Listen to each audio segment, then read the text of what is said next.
அன்பானவர்களே, இயேசுவின் நாமத்தினாலே உங்களை வாழ்த்துகிறேன், வரவேற்கிறேன், நன்றி செலுத்துகிறேன். இந்த நாளில் ஒரு வேதவசனத்தை காண்பிக்கிறேன். எபிரேயர் 10ஆம் அதிகாரம் 35ஆம் வசனம் சொல்லப்படுகிறது. ஆகையால் மிகுந்த பலனுக்கு ஏதுவான உங்கள் தைரியத்தை விட்டுவிடாதிருங்கள். பலனுக்கு ஏதுவான என்ன பாருங்கள், இந்த வார்த்தை நல்லா கூர்ந்து கவனிங்கள் சகோதர சகோதரிகளே. ஆகையால் மிகுந்த பலனுக்கு ஏதுவான மிகுந்த ஒரு பலன் நம்ம வாழ்க்கையில் கிடைக்குன்னு சொன்னால் உங்கள் தைரியத்தை விட்டு விடாதிருங்கள். மிகுந்த பலன் கொடுக்குது எதுங்க? நம்ம உழைப்பாக இருக்கலாம், எல்லா காலத்திலும் பலன் உண்டாகும். முதலாவது நம்ம பலன் தருகிறவர் யாருங்க? இயேசு கிறிஸ்து. நம்ம பலன் உண்டாகினவர், நம்ம ஜீவனை கொடுத்தவர், ஜீவனை உண்டு பண்ணவர். முதலாவது அவருடைய பலத்தை நம்ம சரி நம்மளுக்குள்ளே வைத்துக்கொள்ள வேண்டும். அதான் ஆண்டவர் சொல்றார். ஆகையால் மிகுந்த பலனுக்கு ஏதுவான உங்கள் தைரியம். இயேசு தான் எங்கள் வாழ்க்கையில். அவர் இருந்தானா எல்லா தைரியமாக என்னால் செய்ய முடியும். யாரெல்லாம் சொல்கிறீங்க?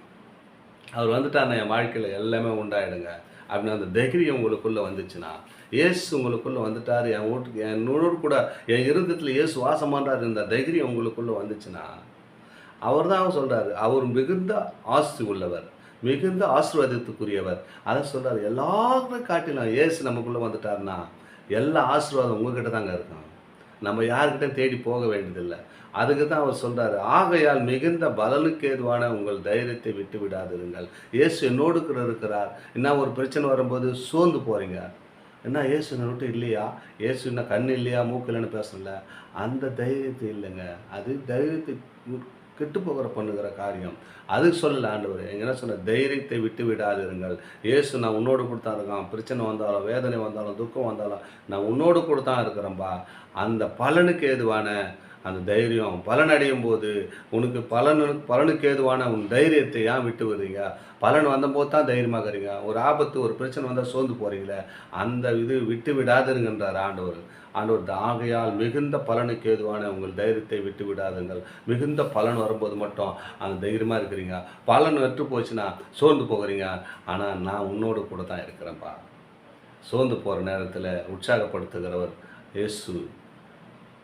ஒன்றுக்கும் உதவாத நேரத்தில் நம்மளை உயர்த்தி வைக்கிறவர் இயேசு. அவர் தான் சொல்கிறார், ஆகையால் மிகுந்த பலனுக்கு எதுக்கான உங்கள் தைரியம்.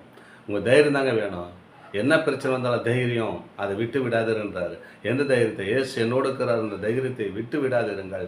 பிரச்சனை வரும்போது, வேதனை வரும்போது, துக்கம் வரும்போது, கவலை வரும்போது, கண்ணீர் வரும்போது, எல்லா காரியத்திலும் இயேசு உங்களோடு கூட தாங்க இருக்கிறாரு. நீங்கள் ஏன் சோர்ந்து போகிறீங்க? தைரியத்தை விட்டு விடாதீங்க. இயேசு சகலத்தையும் ஒரு நொடிக்குள்ளே அதை மாற்ற அவரால் முடியுங்க. ஒரே ஒரு நொடி பொழுதும் உலக சூழ்நிலை எல்லாத்தையும் இயற்கை சட்டங்களை மாற்ற அவரால் முடியும். இயேசு அற்புதமானவர், அடையாளம் செய்வர், அற்புதம் செய்யக்கூடியவர். உங்களுக்கு தெரியாது என்னங்க? தைரியத்தை விட்டு விடாதிருங்கள். உங்களோடு தான் இருக்கிறார் இயேசு. உங்களோடு கூட தான் இருக்கிறார். நீ பாவம் செய்யும்போது, அக்கறம் செய்யும்போது உங்களோடு கூட இருந்த இயேசு நீ ஆசீர்வதிக்கும் போது உங்களோடு கூட தாங்க இருக்கிறாரு. பாவத்தை பாராத சுத்த கண்ணர் இயேசு. அவர் தாங்க நம்ம பாவம் செய்யும்போது நம்மளை விட்டு கொஞ்சம் தூரமாக இருப்பார், அக்கிரமம் செய்யும்போது கொஞ்சம் தூரமாக இருப்பார். ஆனால் என் மகன் தப்பு செய்ய மாட்டார், மீண்டும் நம்மளோடு கூட வருவார். நீ அவரை கூப்பிடும்போது உங்க கூட வந்துடுவாருங்க. பாவத்தை விட்டு விலகி பரிசுத்தமான வாழ்க்கை வாழும்போது அந்த பரிசுத்தமான தெய்வம் நம்ம இருதயத்தில் வாசம் செய்கிறவராக இருக்கிறார். அவர் தான் உங்களை பார்த்து சொல்கிறார், மிகுந்த பலனுக்கு ஏதுவான உன் தைரியத்தை விட்டு விடாதீரு. உன் தைரியத்தை விட்டு விடாத. மிகுந்த பலன் யாருன்னா இயேசு தாங்க மிகுந்த பலன். அவரை விட்டு விடாதன்றார். எங்கே போனாலும் பலன் கிடைக்காதுங்க. அங்கே போனால் பலன், அங்கே அம்மா ஸ்ப்ரேது, அங்கே போனால் பலன் கிடைக்கும். இங்கே போனால் ஒரு கூட்டம் வைக்கிறாங்க, அங்கே போனால் ஒரு பலன் கிடைக்கும். அந்த பலனை பற்றி ஆண்டவர் சொல்கிறார். இயேசு உங்க கொடுக்குறாரு. அவர் என்ன சொல்கிறாரு? நான் இருதயத்தில் வாசம் பண்ணுகிறேன் என்றார். ஒவ்வொரு மனுஷனுடைய இருதயத்தில் இயேசு வாசம் பண்ணுறாருங்க. நம்ம எங்கெங்கே அங்கே வாசம் பண்ணுறோம், அங்கே வர்றோம். உன் இருதயத்தில் இடம் கொடுத்தா போதும், அவர் உன் பக்கத்தில் வந்து வாசம் பண்ணார். உன் இருதயத்தில் வாசம் பண்ணுகிற தேவன் அவர் தான் சொல்கிறார். பலனுக்கு உங்கள் தைரியத்தை விட்டு விடாதிருங்கள். மிகுந்த பலனுக்கு ஏதுவான காரியம், மிகுந்த பலனாக இயேசு கிறிஸ்தாங்க இருக்குது. இயேசு கிறிஸ்து இரட்சகராக ஏற்றுக்கொள்ளுங்கள். இயேசு கிறிஸ்து உன் தெய்வமாக ஏற்றுக்கொள்ளுங்கள்.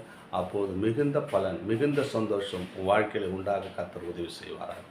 ஆமென். God bless you.